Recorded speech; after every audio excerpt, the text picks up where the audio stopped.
Good morning. I'm Anna Marie, and it's time for Focus. Today, it's all about the kids. We always say, well, children are our future, but there are people who are actually doing something about that by helping kids have a better childhood, have better health during childhood, and teaching them important lessons they're going to take with them for the rest of their lives and making their world better. We're going to hear from Metro Nashville Mayor Karl, who has only a couple of months left to serve. We'll have a look at what he's accomplished in his 2 terms as mayor of Metro Nashville. You're going to love hearing from both of these gentlemen today. We're going to start with Dan Harrell. He's with what is it called? UTTSU Extension. UTTSU Extension. Now, go ahead and give your explanation. What is that? Well, UTTSU Extension is simply that we are an extension of those universities. The University of Tennessee and Tennessee State do research on everything from beef cattle to broccoli.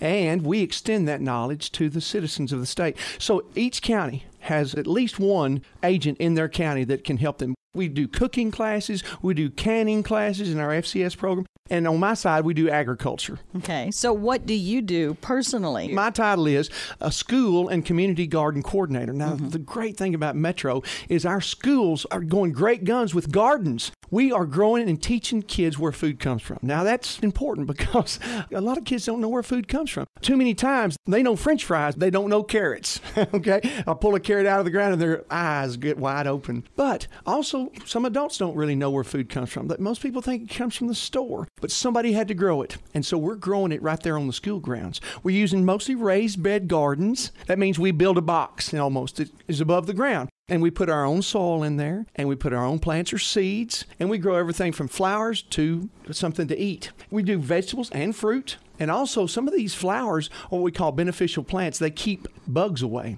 So we're teaching organic things here, so we don't spray anything. We simply try to do everything naturally and organically. Oh, by planting the flowers that keep the bugs away from the food. Here's a good example. Marigolds. You've seen marigolds everywhere, right? Sure. Well, we don't know exactly all the science behind it, but we do know this. It seems to keep away some of these old tomato worms. It's a moth that lays that egg in the tomatoes, and then they get a big old hornworm like that. They don't like the smell of those marigolds. Why is it important that kids know about gardening?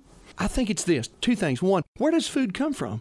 Who doesn't eat? Like the old bumper sticker says, if you eat, you're involved in agriculture, right? So what is horticulture? Horticulture is growing landscapes, grass, crepe myrtle, something in your lawn. What is agriculture? Growing food. So we're teaching kids where food comes from, but we also want them to make this connection. They're growing food here at school. Why don't you talk to your parents about growing some of this food at home? You talk about empowering somebody as an individual. I can grow my own food, and I can become more independent. And, of course, it's locally grown, it's healthy, and it's a lot better than drive-through food, So we try to teach all those things. And it gives kids a passion. It gives them something to wake up and look forward to. Not every kid's childhood is just a dream childhood like we think ours maybe was when we look back. Well, I had such a fun childhood. But it's not that way for every child. Exactly right. And this gives them something special. You're so right. And we are in some of the poorer neighborhoods where some of them call food deserts. Right. They can't just walk somewhere and get fresh produce. They can get French fries. They can get French fries. They can get tater tots and onion rings and that sort of thing. But a carrot?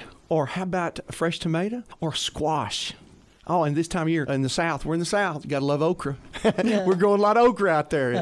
And here's another thing, Anna Marie. These plants we grow, they make their own food. We don't feed them. Despite the commercials, it says feed your lawn, feed it. No, we give them nutrients, but these plants make their own food. When you ask me, why is it important for the kids to garden? Because we're learning about photosynthesis. How important is that sun up there? It all starts with the energy, right? That plant takes energy from the sun and converts it to energy, stores the food in its leaves. We turn around and eat the plant, and we convert that into energy. Now, how important is soil, sun, water, air? All these things are natural resources, and we really got to take care of them.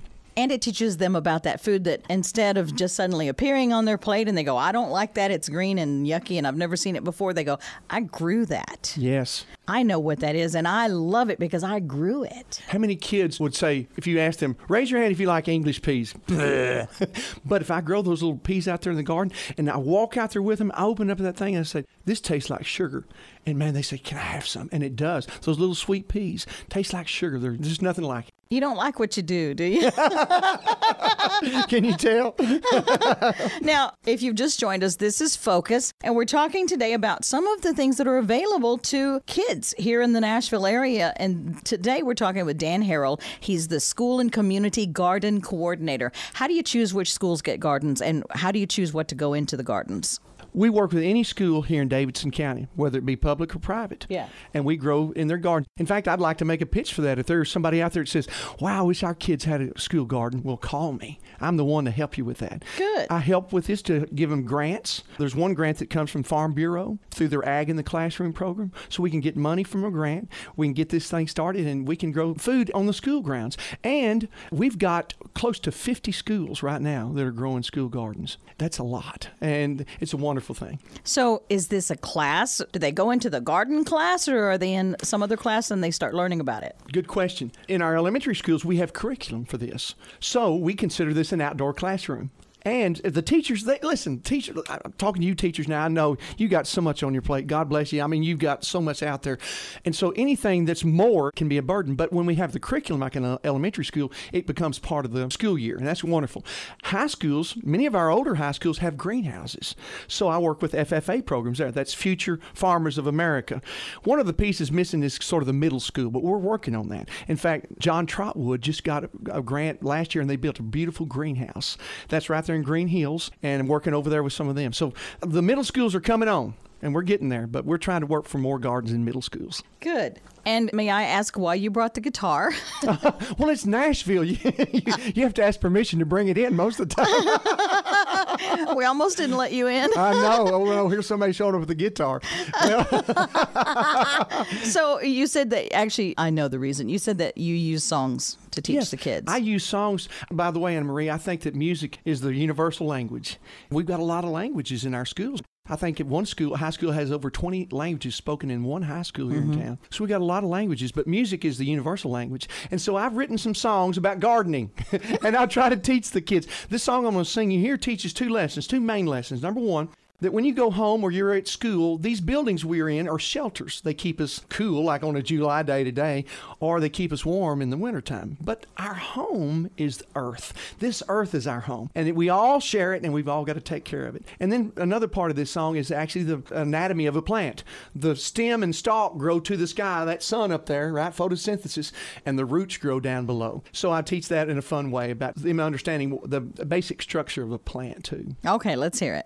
We've got Dan Harrell. He's with the UT Ag Extension Service. Correct. And he's the School and Community Garden Coordinator. And we're going to be the students for just a minute, and he's going to sing a song to teach us. This song is called Digging in the Dirt.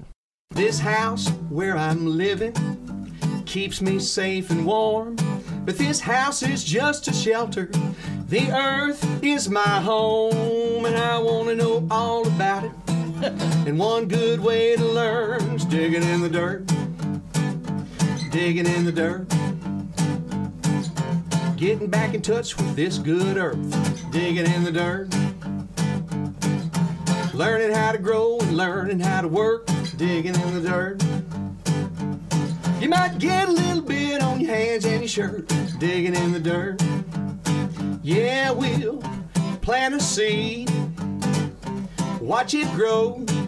The stem and stalk grow to the sky. The roots grow down below. Roots grow down below. Digging in the dirt. Yeehaw. Yay! Dan, you're preaching it, aren't you? You kind of remind me of a country preacher. You seem very, very passionate about this, and like you really enjoy and really believe in what you're talking about. Well, isn't it wonderful to love your job? Sure. It is. And I especially love the idea of being able to empower kids at a young age to understand some of these things. What have you seen in kids' faces, in kids' comments to you about this gardening program? Number one, they're excited to be outside. How many times are they inside on the video games and all this sort of thing? And you and I, in my day, we were outside. We didn't have much inside. We were sad when Mom called us back inside. But today, we're calling kids back outside. Hey, let's get outside and play. Who takes care of the gardens in the summertime when school's out? Whew, that's a good question. It's better and better all the time, because I'll say this, Anna Marie, one of the biggest challenges to gardening is not starting a garden, but sustaining it. So we try, number one, to get the principal on board. That's number one. Number two, teachers. We'd love to have teachers on board with this, and then parents. So we've got a layer of folks that will take charge or take responsibility of these gardens, even in the summer. I've got parents. I'm going to meet on Saturday morning at a little school called Harpeth Valley Elementary in beautiful Bellevue, and they've got a beautiful garden. And the parents are going to come out, and I'm going to help. We're going to have a work day from 7 to 10. We're going to do a little weeding, a little staking some tomatoes, looking around, that sort of thing. And then just enjoy each other's company. By the way, another thing, community. You build community when you're doing these things, too. If people want to get in touch with you, where can they find your information? Yes, I'm with UT-TSU Extension. Just go to nashville.gov. and look for Ag Extension. We're the first one on the list, alphabetically. And then Dan Harrell is who you're looking for. That's correct, Dan Harrell, Harrell. Like Dan Barrel with an H. There you go. Thank you, Dan, so much. Thank you, Anne-Marie. Now we go from teaching kids about getting their hands into the dirt and growing things and helping them get a healthy start. Now we go to Metro Nashville Mayor Karl Dean. Thank you for joining us. Well, it's always great to be with you. Well, let's start and talk about kids. That's been a big thing that we've focused on every time you've been in, because that's one of the main things that you've been dealing with and taking care of is our children. Right. Well, it's that time of year again. The first day of school will be Wednesday, August 5th. And that is only a half day. And then there's no school on that Thursday, August 6th, because the teachers need time to get the textbooks arranged, make sure kids are enrolled in the right classes. And also it's election day, and a lot of the schools will be used for polling places. Then everybody comes back to school the following day on Friday, August 7th. The big news is that we'll be opening 2 new schools, the new Waverly Belmont Elementary School on 10th Avenue South, and also in South Nashville, the Smith Springs Elementary School. Yay. 2 new schools. That's awesome. Yep. And parents should be aware that they need to make sure their immunizations for their children are up to date. You can go online at the Metro Schools website, mnps.org, and there's a ton of information there. Another program, the STRIDE program, which we started a while back with MTA, which gave our high school students the ability to ride buses for free, to get to school or to go to work or to go to cultural events or just to get out. We're expanding that this year to our middle school students. Wow, that's great. But to do this, parents must request a permission form from their school or Metro Schools Customer Service Center at the central office in order for their kids to take part. So middle school kids and high school kids don't have just the option of, I can only go and enrich my life if my parents can take me. Right. That's fantastic. Well, I think, the reason we wanted to start in high school in particular was there's more choice for kids. They can go to different high schools all over the city, so they need to have access to transportation. But you also want them, if they have a job or if they're involved in sports or they're involved in other after-school activities, to have a way to get there. And then you want them to be free to, on a Saturday, if they want to go to the Frisk Museum, they should hop on a bus and be able to go. Do you have any idea how many kids have taken up that offer of the free bus rides? I don't have a number, but it's been very successful. It'll be interesting to see how many take it up at the middle school level. Yeah. Okay. Also this year, we'll have free breakfast and lunch for all students. That'll continue this year. All students? All students. It will work the exact same way as it did last year. And Metro Schools is always striving to improve the food that they're offering. And they do actually have made tons of progress the last year or two. And you can follow the district chef, Rebecca Polson, on Instagram at MNPS Chef Rebecca. We have a chef, and she's on Instagram. Right. Man, we are styling. We're getting there. I know. Yeah, that's awesome. That's good. Okay. Other thing I wanted to talk about was the Riverfront Park and the new Ascend Amphitheater. Yes. The community day for the new amphitheater and the park, they're all one together, and the park is a huge part of this, will be held from 1 to 5 on Sunday, August 2nd, at the new park and the amphitheater downtown. The official address for it is 310 First Avenue South. Right. There's free parking at the Nissan Stadium, formerly known as LP Stadium. Oh, good. Across the John Siegenthaler pedestrian bridge. So people can come there and park, walk over the bridge. It's a beautiful walk. And then it's important for me that the people in Nashville get a chance to see this first and see what the amphitheater has to offer. I'm asking everyone who comes to bring school supplies to donate to the LP pencil box. This will help Metro students in the upcoming year get off on the right foot. Yeah. It's also going to be an opportunity for people to get a backstage view of the amphitheater. We'll have special activities to show all its features. Activities at the amphitheater will include live local music, DJs, limited backstage access. The concessions will be open. Activities at Riverfront Park will include fitness demonstrations, guided tours by the docents from the Nashville Tree Foundation of the Betty Brown Tree Trail, which is a new thing, which includes 225 individual trees representing 43 different species. We have a garden demonstrations by Cheekwood Botanical Garden and Museum. And that's from 2, 3, and 4 p.m. And then educational booths from Nash Vitality, Metro Parks, Nature Centers, and Greenways for Nashville. Everyone who comes to the community center is invited to bring their soccer ball and frisbees to enjoy the green, which is big enough to hold an entire soccer field. It is a big park. Wow. Metro Parks will provide basketball so people can play on the 2 half-court basketball courts. Other games and features include 9 custom swings, game boards for chess and checkers, an 11-station fitness circuit. Bring your dogs on leashes to enjoy the new 13,000-square-foot dog park. Wow. Where dogs can roam free. Right. We'll be opening Riverfront Park with ribbon cutting at 11 a.m. on July 30th. And that's the night of the first concert at the amphitheaters, July 30th, which is a solo show by Eric Church. Oh, okay. I noticed you said just a dog park because cats don't take to leashes so well. Cats don't take to leashes. They don't like that very well. I would like to go back to the fact that we have the new Riverfront Park and we have the new amphitheater and look at some of the things that we've gotten in Nashville. You have changed the face of Nashville in your 2 terms. We have a lot of brand spanking new things in Nashville that make us so attractive to other businesses and other countries. What are some of the things that people may have forgotten that have been brought in the past 8 years? There's obviously a lot of things in the downtown area. You have the new, only 2 years old, the Music City Center, the convention center, which brings in lots of visitors, and it's doing very, very well. We're well ahead of where we projected to be in terms of revenue collection to pay for it. We've got about $40 million in reserve already. Didn't you start working on that first thing when you came into office? I announced the day before I got sworn in that we were moving forward, we were going to get it done. We worked on it for 5, 6 years, but we got it done. Yeah. And it's been great for the city. You've seen all sorts of investment follow from there. I think one of the things I'm proudest of, actually, is the work we did out in Antioch at the Old Hickory Hollow Mall, where we, along with the state was investing in a new campus for Nashville State. They needed an additional campus. The White Bridge Road campus was just getting too full, and they wanted to be in the southeastern part of the county, so the city invested in a new campus there. So you now have about somewhere between 1,500 and 2,000 students at Nashville State in Antioch, which is a great shot in the arm for that area, and it's great for those students.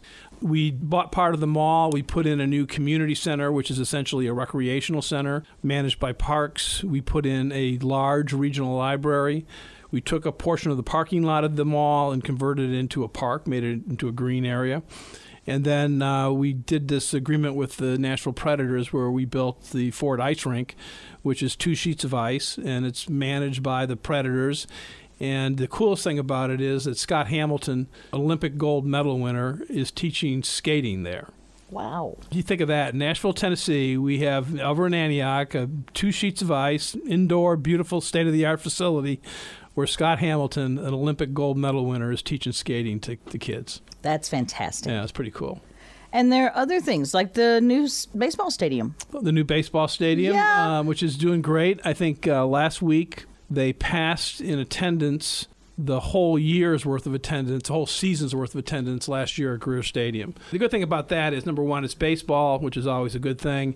You have a greenway, you have access to Bicentennial Mall, but it's also resulted in a ton of investment in that area and lots of new jobs, basically expanding our tax base. It's been a good thing, and the Sounds have been wonderful partners on this. They've been very cooperative and willing to help out. What are some of the things that we've seen as far as taking care of people, taking care of kids, and taking care of women and children, making people's lives safer? That's been another big initiative. Yeah, I mean, I think, in the area of public safety, we have invested a lot over the course of 8 years in the police department, fire department. We think we've opened 8 or 9 fire stations. But with the police, we've created 2 brand new precincts. We opened a new crime lab. We're one of the few cities in America that has the ability to do our own DNA testing. We have kept a police recruit class at the academy almost constantly. I think we've hired probably close to over 600 police officers since I've been mayor. We have the largest department we've ever had.